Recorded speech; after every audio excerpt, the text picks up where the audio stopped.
पूना गाडगे आणि सन्स प्रस्तुत ग्लॅमर गाथा.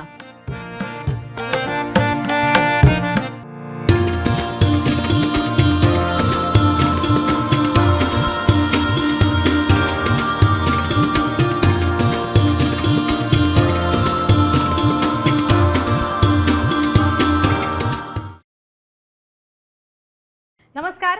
ग्लॅमर गाथाच्या आजच्या भागात मी चैताली तुम्हा सगळ्यांचं सहर्ष स्वागत करते. कवी मनाची प्रगल्भता काय असते हे आज आपल्याला ही गोष्ट ऐकून नक्कीच समजेल. एकदा एक तरुण कवी पुणे रेल्वे स्टेशनवर उभा होता. तेव्हा त्याच्या समोर एका नवविवाहिता मुलीला तिची आई निरोप देत होती. ते संभाषण ऐकून या कवीला काही ओळी सुचल्या. सगळं काव्य लिहून झाल्यावर त्याचं गाणं झालं. वसंत प्रभू यांचं संगीत आणि गानसम्राज्ञी लता मंगेशकर यांचा आवाज लाभल्यावर हे गाणं अजरामर झालं. गाण्याचे बोल होते, गंगा जमुना डोळ्यात उभ्या का, आणि रेल्वे प्लॅटफॉर्मवरील एक प्रसंग बघून ही काव्य रचना करणारे ज्येष्ठ गीतकार म्हणजे पी सावळाराम. 4 जुलै 1914 रोजी सांगली जिल्ह्यातील गोटखिंडी येथे पी सावळाराम यांचा जन्म झाला. त्यांचे खरे नाव निवृत्तीनाथ रावजी पाटील असे होते. आर्थिकदृष्ट्या सामान्य असणाऱ्या कुटुंबात त्यांचा जन्म झाला. त्यांच्या वडिलांचे नाव आबाजी आणि आईचे नाव भागीरथीबाई होते. पी सावळाराम मिळून 7 मुले आणि 2 मुली असं मोठं कुटुंब होतं. 1920 साली वयाच्या 6व्या वर्षी पी सावळाराम यांना त्यांचे काका रावजी पाटील यांनी दत्तक घेतलं. पण रावजींचं लवकरच निधन झाल्यामुळे त्यांचा सांभाळ आई वडिलांनीच केला. त्यांच्या मातोश्री भागीरथीबाई फारशा शिकलेल्या नव्हत्या, पण त्या सहज अभंग, भारुड, ओव्या यांच्या रचना करायच्या. त्यामुळे त्यांच्याकडूनच लिखाणाचे संस्कार पी सावळाराम यांच्यावरती झाले.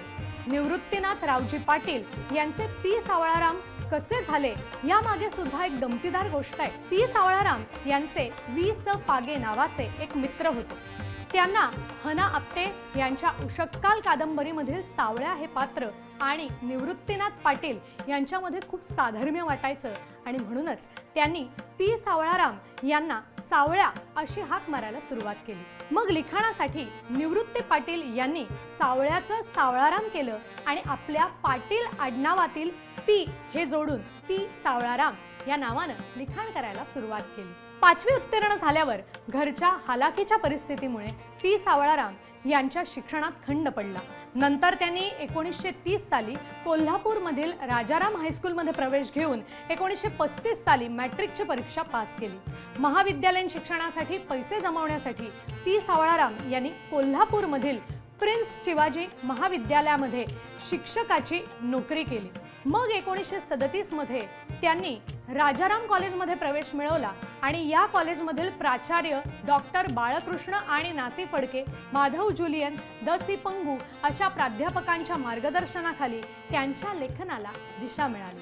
पी सावळाराम यांनी माधव जुलियन यांना गुरु मानलं होतं. याच दरम्यान त्यांनी राजा रामीनाय मासिकात कविता प्रकाशित करण्यास सुरुवात केली. कॉलेजमध्ये असताना काळा गुलाब ही कविता लिहिल्यावर पी सावळाराम यांना पहिल्यांदा प्रसिद्धी मिळाली.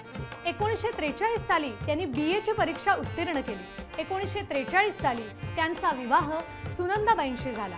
नंतर 1944 साली ते पत्नी आणि मुलीबरोबर ठाण्याला स्थलांतरित झाले. ठाण्याला आल्यावर पी सावळाराम यांनी रेशनिंग ऑफिसमध्ये नोकरी करायला आणि त्याचबरोबर भावगीत लिहायला सुद्धा सुरुवात केली. दामू अण्णा माळी यांच्यामुळे त्यांची ज्येष्ठ संगीतकार वसंत प्रभू यांच्याशी ओळख झाली.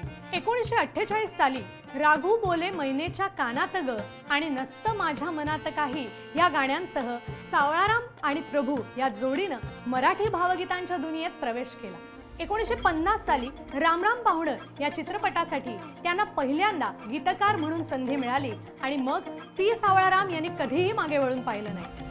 कांचनगंगा, सुंदरा मनामध्ये भरली, कुलदैवत, शिकलेली बायको, बायकोचा भाऊ, पुत्र व्हावा ऐसा, मोलकरीण, पाटलाचं पोर, या मालक, कोण कुणाचे, भालू अशा अनेक गाजलेल्या चित्रपटांसाठी त्यांनी गाणी लिहिलेली आहेत. गीतकार म्हणून त्यांची गंगा जमुना डोळ्यात उभ्या का, जिथे सागरा धरणी मिळते, कल्पवृक्ष कन्येसाठी असावे घरते आपुले छान, लेक लाडकी या घरची, देव जरी मज कधी भेटला, कुणी गोविंद घ्या कुणी गोपाळ घ्या, गंध फुलांचा गेला सांगून, रिमझिम झिमझिम पाऊस पडतो, आली हासत पहिली रात, गोड गोजिरी लाज लाजरी, तूच करता तूच करविता, अशी असंख्य गाणी आजही अनेक श्रोत्यांच्या पसंतीची आहेत. पी सावळाराम यांनी आपल्या कारकिर्दीत 50 पेक्षा जास्त चित्रपटांसाठी जवळपास 200 गाणी लिहिली आणि 100 पेक्षा जास्त चित्रपटांसाठी गीतं लिहिली, ज्यात भावगीतं, भक्तिगीतं, गवळणी अशा वेगवेगळ्या गानप्रकारांचा समावेश होता. 1960 नंतर पी सावळाराम राजकारणात सुद्धा सक्रिय होते. ठाण्याचे नगराध्यक्ष पद सुद्धा त्यांनी भूषवले होते. पी सावळाराम यांच्या साध्या सोप्या रचनांमुळे ज्येष्ठ कवी कुसुमाग्रजांनी त्यांना जनकवी ही उपाधी बहाल केली. 21 डिसेंबर 1997 रोजी पी सावळाराम यांनी या जगाचा निरोप घेतला. पण त्यांच्या स्मृतिप्रित्यर्थ ठाणे महानगरपालिका आणि जनकवी पी सावळाराम स्मृती समिती यांच्या संयुक्त विद्यमाने कला क्षेत्रात उल्लेखनीय काम करणाऱ्या व्यक्तिमत्वांना जनकवी पी सावळाराम स्मृती पुरस्कार देण्यास सुरुवात केली. पी सावळाराम यांच्या शब्दांची जादू आजही श्रोत्यांच्या मनावर आहे आणि ती पुढेही अशीच राहील याची मात्र निश्चित खात्री आहे. तुम्हाला पी सावळाराम यांचं कोणतं गाणं जास्त आवडतं हे आम्हाला कमेंट करून नक्की सांगा. आपण भेटूया पुढच्या भागात. आत्ता निरोप घेतेय. नमस्कार.